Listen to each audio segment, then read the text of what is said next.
ঢাকা উত্তর সিটি কর্পোরেশনের মেয়র পদে উপনির্বাচনের বাধা নেই।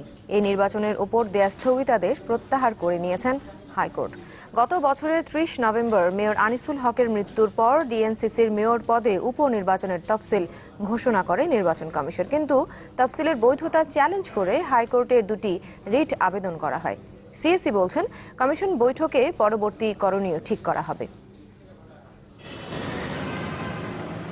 আনিসুল হকের আকস্মিক মৃত্যুতে শূন্য হয় ঢাকা উত্তরের মেয়র পদ। পরে ২০১৮ সালের ২৬ ফেব্রুয়ারি পুনর্নির্বাচনের দিন ঠিক করে নির্বাচন কমিশন।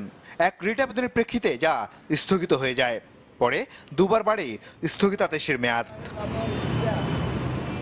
১ বছরের মাথায় আবারও মামলাটি শুনানির জন্য আবেদন করেন রিটকারীর আইনজীবীরা। তবে নির্ধারিত দিনে কোনো আইনজীবী না থাকায় মামলাটি খারিজ করে দেন হাইকোর্ট। ফলে ঢাকা উত্তর সিটির মেয়র পদে নির্বাচন করতে দূর হলো আইনি বাধা। ইতিপূর্বে প্রদত্ত অন্তর্বর্তীকালীন যে স্থগিতাদেশ ছিল সেটাও হাইকোর্ট বিভাগ বাতিল করে দিয়েছেন। এর ফলে যেটা দাঁড়ালো সেটা হলো ঢাকা উত্তর সিটি কর্পোরেশন নির্বাচনের জন্য এখন আর কোনো আপাতত বাধা নেই। অ্যাটর্নি জেনারেল মাহবুব আলম জানান, আদেশের বিষয়টি শিগগিরই সরকারকে জানানো হবে।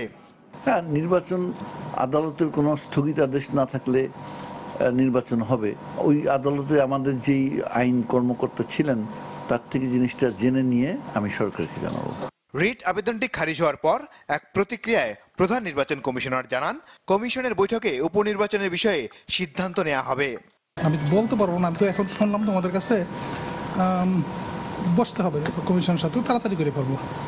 এ সময় জাতীয় নির্বাচন নিয়ে টিআইবির প্রতিবেদন প্রত্যাখ্যান করেছেন প্রধান নির্বাচন commissioner K M Nurul Huda. পুরোপুরি প্রত্যাখ্যান করি, এগুলো ঠিক রিপোর্ট না।